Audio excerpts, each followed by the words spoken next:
On this program, we will learn about donuts, and we'll be talking with the gentleman who runs a real icon in Central Illinois, Mel-O-Cream Donuts. Our story in just a moment.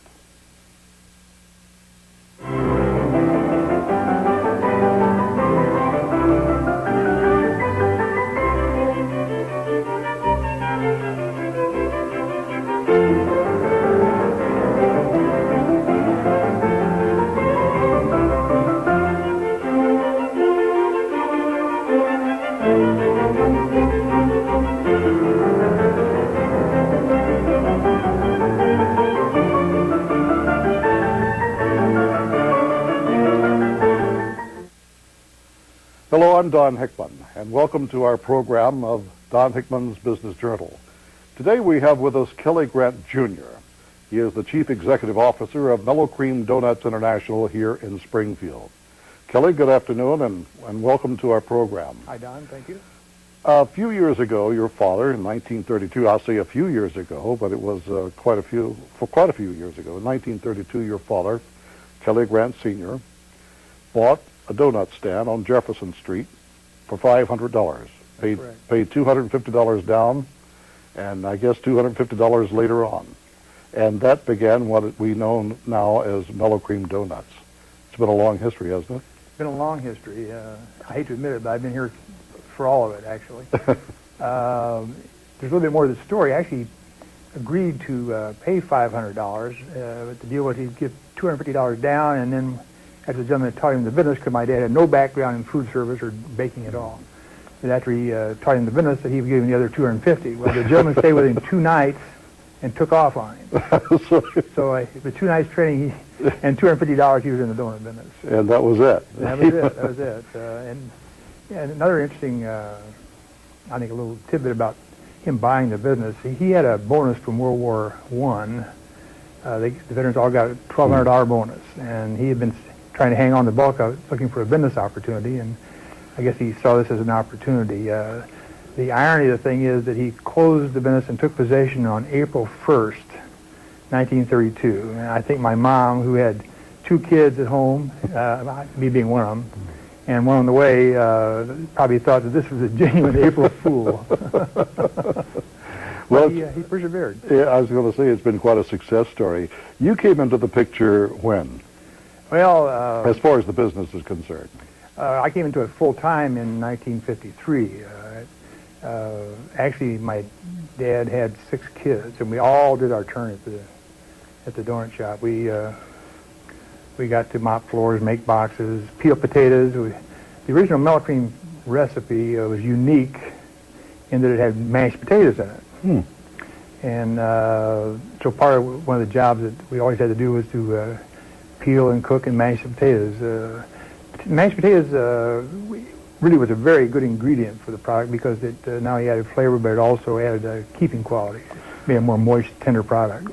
So you started out as a store then, after your father had bought the little stand there, and you didn't go into manufacturing per se until quite some time later. So it was mostly a retail situation. It was strictly retail. It was a single unit retail store there for many years. When I came into business in '53, the location where he had started out on Jefferson Street, it really had deteriorated sharply. It had become a one-way street the wrong way as far as getting customers in the morning. They put in parking meters, and the general traffic had just moved elsewhere.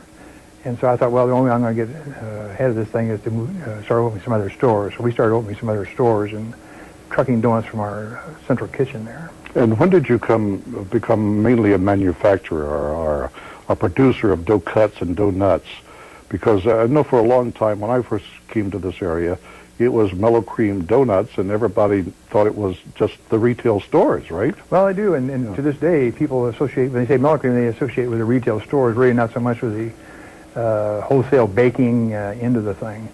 We didn't really get into that until about 1980, and we got into it really as a reaction to some adversity. In the 1970s, we had started doing some franchising, and the typical person who wanted to get involved in a franchise had about a fourth of the money they needed, and they had to borrow about three-fourths of it, and which was okay, and the numbers came out all right. But in 1980 and 81, Chairman Volcker of the Federal Reserve started his famous war on inflation, and interest rates got up in 17, 18, 19%. At that point, the numbers didn't come out anymore, and so we had built a frozen dough production facility mainly for our franchise operators.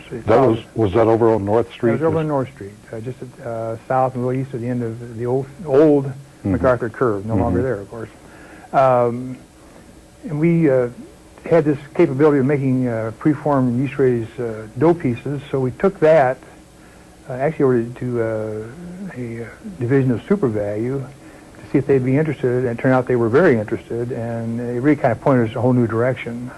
They were in the business of supplying supermarkets, and of course they had a department that supplied the in-store bakeries and supermarkets, and they were interested and excited to get the retail variety that we offered. We've had this conversation before, and I've always asked you why you didn't pursue the franchise business. And I just always thought it would be very successful for you, but you just decided to focus on the manufacturing end of it. When our franchise enterprise kind of faltered because of the high interest rates, we kind of moved in this other direction, and we thought, this is really an interesting and attractive market. So we really turned our focus toward that. Have you thought about, over the years, revisiting the franchise system? We thought about it from time to time. Actually, it's an enormous amount of work and an enormous amount of detail. It's really nice to be able to back a truck up and put 10,000 dozen donuts on it and take it somewhere and haul it and send them an invoice, as opposed to delivering just a fraction of that to a franchise store somewhere. How do you compete on a market today when you have other donut companies, some of which came into the Springfield area and left, some are now talking about coming into the Central Illinois market, and that plus all this dieting craze that's going on. How do you compete with that, Kelly? Well, or do you? Yeah, well, in a sense, you really don't. Our reaction to almost all of that is to keep doing what we're doing. And we find that these things have a certain fad quality to them. They come, they go, and when they come, we suffer a little bit. When they go, we prosper again. So we've just really kind of stayed the course as these things have flowed past us, and it's worked out reasonably well. I don't know, this low-carb thing now may be with us a while. And we'll see how that one plays out. That's the current fad du jour, of course. Yeah. You haven't, or have you changed the formula, the Mel-O-Cream formula, over the years? Is it still the same basic formula that your dad started with? Yeah, same basic formula. We have modernized it in the sense that we no longer peel and mash potatoes. We use dehydrated potatoes or potato flour in place of the mashed potatoes. But essentially, we tried to hew to the same original concept because we liked it. It was well received, and it's a little unique in the marketplace because it's a lot richer than most of the product that's out there. Okay, that's the key question. I was going to say, what makes Mel-O-Cream taste different from the other donuts or the other dough cuts? I get asked that question quite a bit, and mostly it's a matter of what I call the enriching ingredients that go in there: the eggs, the milk, the shortening. We just put more of that sort of thing in there, and consequently, it's a better tasting, more tender product. Now, the downside of it is it makes it more difficult to produce the product. You have to be much more discerning about how you proof it and fry it and so on. But if you pay attention to what you're doing, it makes it a superior product. Your plant was on North Street for a number of years. A few years ago, you said, well, I've got to expand. And you had some offers, I think, from somewhere in Texas to move your plant there for some considerations. But you decided to stay in Springfield, and I think at that time the administration, Mayor Karen Hasara's administration, was instrumental in getting some financing arranged to help you build the plant on the west side of Springfield now, a modern plant. How did that all come about? Well, essentially, the market that we had come to focus on was the in-store bakeries, as I indicated, in supermarkets, and they increasingly were experiencing difficulty keeping skilled labor and they wanted a more value-added product, and they were kind of switched. We saw this trend happening. They were switching over to a donut that was completely finished, except for the exterior finish on it, pre-fried frozen donut. And we really hesitated a long time before we got into that aspect of things, because it required a large capital investment and a lot more day-to-day difficulties, truthfully. And but we finally decided we had to move that way, and we were going to add on to our existing facility on North Street. Well, the city found out about it, and they had plans for the Stanford through cut, and they said, "Whoa, we need some of that land. We really don't want you to build on there." And that's when they kind of stepped up and said, "We will try to help you if we can to get yourself situated somewhere else so we can have access to that land." The way the city assisted us, and they were very helpful, is that they have, under federal law, the right to loan their borrowing capacity so that you can issue tax-exempt bonds. Sure. So the city didn't really give us any money, but they loaned us their bonding cap, and so we issued the bonds. And they loaned their name to the bonds. They loaned their names to the bond, and they are privileged to do that under the federal tax law. And so we were able to issue the bonds and use the proceeds and to build our new facility. Over the years, your employment base has grown out there. I mean, you added a few employees. Yes, we went from, we had approximately 56, 57 employees at North Street. We went to, at one time we were up over 100. We're back down in the 80s right now. When we first went out there, we were running 3 shifts a day. We are now running 2 shifts a day, so we're back off from kind of our high point, so we aren't using quite as many people as we were. Why the decline, Kelly? Is it just general economic situation, or are there one or two things that you could point to that caused you to decrease your production? Well, I think the whole baking industry, well, I know the whole baking industry has suffered some decline because of this low-carb thing that currently is sweeping the country, and that's part of the issue. Part of it is that the economy was hiccuping a little bit, and that caused everything to be a little slow. Probably the number one reason that I ascribe to it anyway is that I say that our main customer base, supermarkets, have caught the Walmart disease, and they have become exceedingly price conscious, and they are really focusing on price in an effort to compete with Walmart. And we are not a price house. We're a quality house. And we're competitive on price, but we are not a low-price producer, and can't be and won't be. So, could you name in this area the stores like the Cubs or someone like that, where you go in and you buy a donut, or you buy a piece of pastry, or a dough cut? Is that your product? None in Springfield. Okay. None in Springfield. But in other areas, that could very well be your product. Oh, it could be probably definitely is in a lot of areas. Our product loses its identity, though. They use it, but they do not present it as a Mel-O-Cream product. They present it as their own product. So it's never sold under the Mel-O-Cream name. How many states are you in now, as far as distribution? 10, I believe, possibly 11, all around the Midwest here. Our operating scheme has been to stay within about 600-mile radius of Springfield. That seems to work out best for us. And it's a very large market. And 600 miles, a 600-mile radius is economically beneficial to you. But beyond that, you'd probably have to think about another plant or something. We would have to do that. Now, we have on occasion delivered outside that range, but we either have to put 2 drivers on and team drive it, or it takes an extra day for them to deliver it, and it doesn't become as economical. Yeah, I was going to ask you, I see your semis up and down the interstate, and I see them sometimes when I'm in the St. Louis area, sometimes over by the Champaign, Decatur area. Yeah. They're going to brokers, is that right, or distributors? No, they're going to distributors who in turn service the in-store bakeries in various supermarkets. We have, in fact, that's probably about 80% of our production goes through distributors who service in-store bakeries.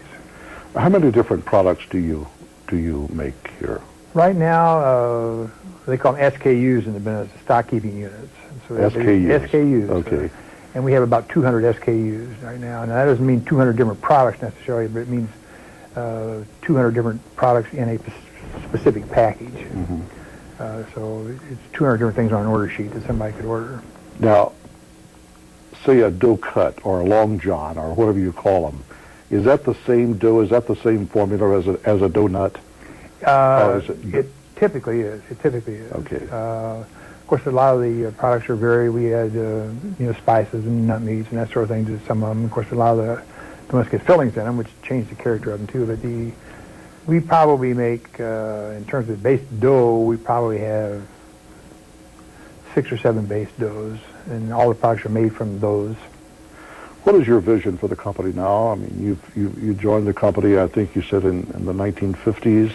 You changed your course of study, I believe, at the U of I because you had no idea that you were going to go in the donut Don, business. watch your mouth. Don, watch your mouth. I graduated from Northwestern. Northwestern, okay. Okay, I'm sorry. Although right now, I thought it was U of I. U of I is pretty good right now. They're looking good. Yeah, they are. And in fact, my son and daughter both graduated from U of I. That's where I got it, because when I was in your office one time, I saw all of this U of I. Right. But you did change your course of study, right? I went to school to be an engineer, actually. Yeah. And my dad, in the middle of my freshman year, approached me. He said, I know the other kids are not going to be interested in the business, and if you will switch over to business administration, you can go ahead and get your degree and then come back. And he said, if you'll do that, I'll give you half the business, and I'll give you an opportunity to buy the other half. And that sounded like a heck of an offer. But you got to remember that neither I nor my 5 brothers or sisters really liked the donut business that much. So I thought about it for quite a while. But I finally decided I was the oldest, and I felt like I had an obligation, and so I did do that. And then as soon as I graduated, then I got drafted right away. So I did a couple years in the Marine Corps. So my dad had to wait quite a while to get me back in there. The manufacturing equipment that you use is not a production line. I mean, it's not produced en masse. I'm told that you designed some of that equipment yourself. Is that some of it. I don't want to take a lot of credit for some of the attachments we use on it and stuff, especially stuff for making products. I designed it, and I've got a couple of people in the plant that are very, very good at that also. In fact, the gentleman who is really hot is our Vice President of Operations, Dave Waltrip, is exceedingly good at that sort of thing. And he's done a lot of it too. But we find ourselves designing special equipment to make certain products. Where do you see new and emerging markets for your product? One that we're really looking at quite seriously now, and actually have moved in to and are hoping to do more with it, is in C-stores, convenience stores. You see them with the various, usually with gas stations. These people are looking for dependable sources of supply for pastries of all kinds, but particularly donuts. Donuts do very, very well with them, and they've approached us, and we've put together some plans. So that's one area of growth we're looking at right now. I was going to ask you also, is there anything that you can do as far as the mixture of the Mel-O-Cream formula to make it, how shall I say this, more health conscious? And I know you don't want to fool with the formula because it's been very successful for you. But is there like a light, quote, light donut, a light Mel-O-Cream in the future? No, we have, no. In fact, you know where I'm going with this. I know you're going. Yeah. Actually, no one has come up with a light donut down through the years. Probably 15 years ago, a company in Wisconsin came out with a so-called light donut, and they brought it to the market with great fanfare, and it bombed big time. Nobody liked it. And I don't care how light it is or how healthy it is. If people won't buy it and eat it, then you're not going to take it to market. I think donuts are something of an indulgence, something you treat yourself with. It's something, and actually, it's not really quite fair to say donuts aren't healthy because they do have a lot of very good nutritious ingredients. The thing is that they are a fried product. So there's going to be a little more fat in, and if you're looking to avoid fat, then you probably don't want to do the donut that often. Is there such a thing as a baked donut or a baked pastry? Or? There is, but the essence of donuts is frying. That fried flavor. You gotta like it, right? If you don't fry it, it's not a donut. So. How big of a threat is Krispy Kreme to your product in the 10 states that you are We haven't had a lot of problem with them yet, although we have lost some business to them when they come into a market. They really try to saturate a market, and they'll usually go to one or two of the key supermarkets and install their donut program in the supermarkets. They also will blanket all the C stores I mentioned earlier with their product, and we have lost business because of that. We find that typically when they come into a new market, they're very well received for about 2 years, and then the interest starts to diminish, and they find themselves not in the same stores they were. Dunkin' Donuts came into Springfield a few years ago and lasted, what, about a year and a half? Yeah. They were here twice, actually. Oh, were they? Yeah, they came in with two different operators, and Mr. Donut was here for Mr. Donut, yes. 2 times. Sunrise Donuts was never a threat. No, Sunrise was a local donut shop, yeah.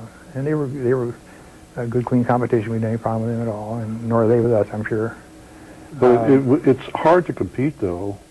Like I said in the introduction, with an iconic name like Mel-O-Cream Donuts. I mean, it's a Springfield institution, isn't it? And you've got to be proud of that. I'm very proud of it and very happy about it, and it does give you a certain momentum in the marketplace. When we were doing their franchising, we discovered early on that when you go into a market, that the donuts that were available in that market have really set the tone or the standard for that market. And we went into some markets with our product line, and customers would come in, and I mean, it's probably a gorgeous display, and they say, well, where are the cinnamon apple jobs? Or, they start looking for all the things that they were used to buying at the store that was already there. Right. And I remember when we went to Peoria, it took us almost a year to build up our own clientele, because Mr. Donut had been there for a number of years, long time, and they were looking for a Mr. Donut type product when they came into our store. Now, one of the things that I've noticed about Mel-O-Cream, and correct me if I'm wrong, and I know you will if I am wrong, but you go into a Dunkin' Donut, and it takes you 5 minutes to make up your mind on what you want, because you strawberry coating and a lemon coating. But Mel-O-Cream is your basic Mel-O-Cream donut, and maybe there's an old-fashioned, and there's a chocolate covered, and that's about it, isn't it? I mean, no, a typical retail store will have about 35 or 40 varieties. Is that right? It's about the same problem you're talking about when you walk into any retail donut shop. If they're doing their job, they'll have quite a selection to pick from. Some years back, we opened a store over 15th and Cook, and we were going to do just a drive-in only. And we had built a beautiful store there, and it had this gorgeous display. It had the trays of donuts, and we had signs on them and a number, so that they could come up and order them by number, Sure. and then we had to pass out like at the bank. And it opened with great fanfare, and we had great hopes and expectations. There wasn't one problem with it. Mama comes in, she got 2 kids with her, you got the neighbor in the back with her kid, and they cannot make up their mind what they want. They're sitting in front of that window 6, 7, 8 minutes. So you might as well put a cork in the bottom. And you got cars behind them. You got cars behind them, and they get all happy, and you're not going to wait that long. So we finally converted that to a walk-in store. Where do you go from here? I mean, you say you've got what, 35 maybe varieties of dough cuts. I believe you call them dough cuts now. Is that right? Well, the formed yeast-raised dough pieces, we call them dough cuts. Dough cuts, yeah, okay. That only, but once they're made up and presented for sale, then they're donuts, of course. Have you thought about expanding into the cookies or fried pies or nothing like that? I mean, really as far haven't. as food goes, there's a lot of. We consider ourselves to be a donut specialist, and there's a lot of people out there do a really nice job with cookies and muffins and all the other things that people like. And so instead of going in and trying to compete on their turf, we just try to tend to our own knitting here and really do the best possible job we can with our own product line. What is the future of the company? Will it always be in the Grant family? Or? No, I'm afraid not. I don't have any children that are interested in being in the business, or who are positioned to be in it, actually. Might be interested but not really positioned to. The gentleman who is our vice president of operations is groomed to be my successor. I made arrangements for him to acquire the business after I retire or pass along. I'm trying to semi-retire myself right now. My wife said I'm not doing a very good job of it. But Dave Walter is the gentleman's name, and he has really taken over the day-to-day operation of the business, and I don't have to do the hands-on detailed thing like I used to. What is your philosophy of business, Kelly? I mean, you've been very successful in the manufacturing business here and in the Mel-O-Cream donut business. How do you do that and stay above water over the years? Well, I think that actually my philosophy of business has been very simple, and I haven't really gotten exotic with the thing. It's just we try to make the best quality we can at a fair price, and to treat people honestly and fairly. We expect to be treated that way, and we expect to treat people that way. And it's been, I mean, that's pretty basic stuff, but that's the way it's been. To give people an honest shake and give them an honest shake, give them fair value, and treat them right, and appreciate their business, and we do. And you're highly thought of in this community. You know, a lot of people speak of Kelly Grant. They speak of you very highly. And well, that's very nice to hear. Well, it's true. And I found you to be a nice gentleman over the years as well. And I remember when you opened that new plant out there, I was just so happy for you. And you know, I'd been through the old plant too. And yeah, you were over there. Remote. Yeah. Well, I'll tell you, when we made the decision to go out west with this new facility, it was a major capital investment, and we really spent a lot of time asking ourselves, is this something we really want to do, and should we be doing this?